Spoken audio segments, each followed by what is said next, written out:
السلام علیکم ورحمۃ اللہ وبرکاتہ۔ آج ہم جس خواب کے بارے میں ذکر کریں گے وہ ہے کہ اگر کوئی خواب میں کسی نبی کو دیکھتا ہے اور اسی طرح آدم علیہ السلام کو دیکھتا ہے یا سیدہ حوا علیہ السلام کو خواب میں دیکھتا ہے تو اس کی تعبیر کیا ہوگی؟ تو چلتے ہیں ہم اپنے موضوع کی طرف۔ حضرت کرمانی رحمۃ اللہ علیہ فرماتے ہیں کہ اگر بندہ مومن خواب میں کسی پیغمبر کو تازہ روح اور خوش خوش دیکھے تو یہ اس کی عزت اور جاہ اور نصرت کی دلیل ہے، یعنی وہ عزت اور نصرت پائے گا اور وجاہت پائے گا۔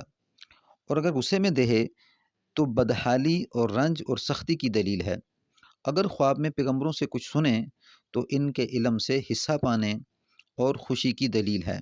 اور اگر دیکھے کہ اس نے کسی پیغمبر کو مارا ہے تو یہ خیانت کی دلیل ہے، جیسا کہ اللہ تعالیٰ کا فرمان ہے وَبِمَا نَقْضِهِمْ مِيثَاقَهُمْ وَكُفْرِهِمْ بِآيَاتِ اللَّهِ وَقَتْلِهِمُ الْأَنْبِيَاءَ بغیر حق، کہ ان کی عہد شکنی اور آیات الہیہ کے ساتھ کفر اور ناحق نبیوں کو قتل کرنے کی وجہ سے، یعنی یہ بنی اسرائیل کے بارے میں اللہ سبحانہ وتعالیٰ نے آیت نازل کی ہے، اور بنی اسرائیل کو اللہ سبحانہ وتعالیٰ نے نبیوں کی نافرمانی کی وجہ سے ایک تو ان سے نبوت چھینی اور دوسرا پھر حکم عدولی کرنے کی وجہ سے ہدایت سے محروم کر دیا۔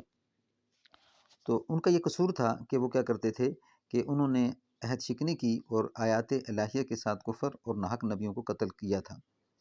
حضرت آدم علیہ السلام کے بارے میں کہ جو شخص حضرت آدم علیہ السلام کو خواب میں دیکھتا ہے، حضرت جعفر صادق رحمۃ اللہ علیہ فرماتے ہیں کہ کوئی شخص اگر آدم کو خواب میں دیکھے تو بزرگی اور ولایت پائے گا، بزرگی اور ولایت پائے گا۔ اگر آپ چینل پر نئے ہیں تو چینل کو سبسکرائب کر دیں، بیل آئیکن کے بٹن کو دبا دیں تاکہ آئندہ آنے والی ویڈیو میری آپ تک پہنچتی رہے، اور ثواب کی نیت سے شیئر بھی کرتے رہیں اور ویڈیو کو لائک بھی کر دیں۔ آگے فرمایا کہ وَعَصَىٰ آدَمُ رَبَّهُ فَغَوَىٰ ثُمَّ اجْتَبَاهُ رَبُّهُ فَتَابَ عَلَيْهِ وَهَدَىٰ، آدم نے نافرمانی کی اور بہکا، پھر اس کے رب نے اس کو برگزیدہ کیا اور توبہ قبول کی اور ہدایت عنایت فرمائی۔ اگر خواب میں حضرت آدم علیہ السلام کو اپنے ساتھ بات کرتے دیکھے تو یہ علم آموزی کی دلیل ہے۔ فرمان حق تعالیٰ ہے وَعَلَّمَ آدَمَ الْأَسْمَاءَ كُلَّهَا، اور آدم کو سب نام سکھائے۔ اگر خواب میں دیکھے کہ آدم نے اطاعت نہیں کی تو یہ اس شخص کی نافرمانی اور بدبختی کی دلیل ہے، اور اگر دیکھے کہ حضرت آدم علیہ السلام نے اس کا ہاتھ پکڑا ہے تو یہ بزرگی اور سلطنت کی دلیل ہے۔